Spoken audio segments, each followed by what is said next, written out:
Could you say that then that the use of paper money as a mechanism of forging contractual trust could be described in your paper as constructing a relationship between the public and government? Absolutely, absolutely. That is a relationship that sees trust in government as something that we should now question.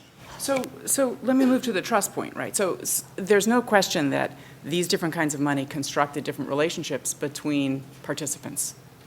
And the trust point is actually a classic way of thinking about the advent of capitalism, right? This is Douglas North at some level, right? We needed commitment that bound the government just like an individual in order for people to work with the government.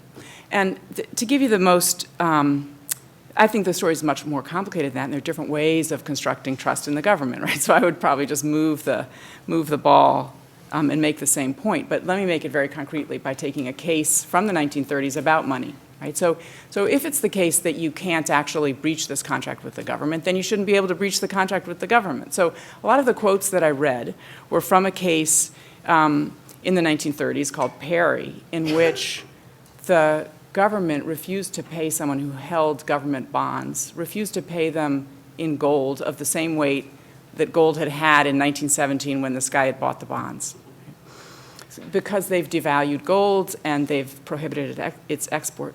So what the court does, and this seems really important to me, is it goes through, it's this incredibly schizophrenic opinion, but I don't mean to deny that it had an effect, right? Here's the point of the schizophrenia. Part one, this contract was sacrosanct, the government repudiated it, that is awful, right? Complete denunciation of the government for not paying in the right, number of gold grains. There's a right on the part of this contract holder, it's sacred. Part two, damages. There are no damages in this case. So let me repeat that, right, for lawyers? There are no damages. You've got a right, but there is no remedy. And there's no remedy because gold has been devalued, can't be sold on the market. There's no market if you have no right to sell on it. An ultra-realist move.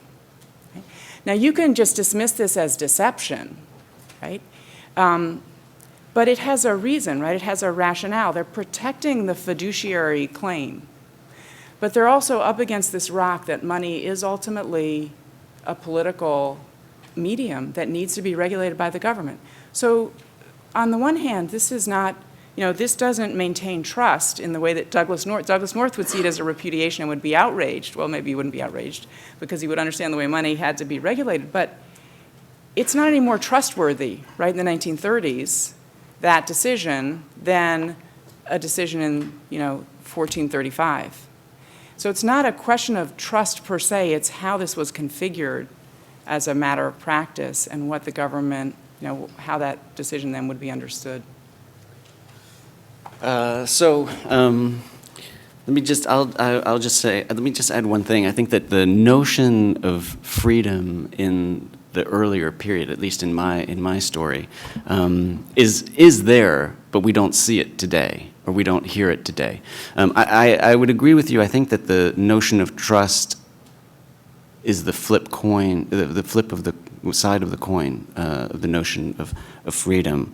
But what's so fascinating when you look back at the texts from the people who have become viewed as the proponents of discipline, right? De la Mare or Duchesne, who had the Code de la Police, the regulations were viewed as freedom enhancing, right? So it was all about creating freedom. This is a quote I was trying to find there. There's some just beautiful quotes where they're writing about these regulations that, and they are praising the freedom. This is what he writes: commerce is the soul of states, and they produce an abundance, a public abundance and richness of particular people.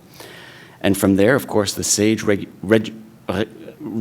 regulations that are made to maintain liberty and to, to entretenir la bonne foi, the goodwill, order, and the discipline necessary to make liberty flourish, right? So I think that one of the questions is, how is it that something that was viewed as freedom enhancing then becomes viewed as disciplinary, right, and constraining, and then et cetera, and the other way around, right? It's 11, and that clock is not freedom enhancing at this moment. So we'll end there. We'll pick up in about 5 minutes. So thank you very much. That was terrific.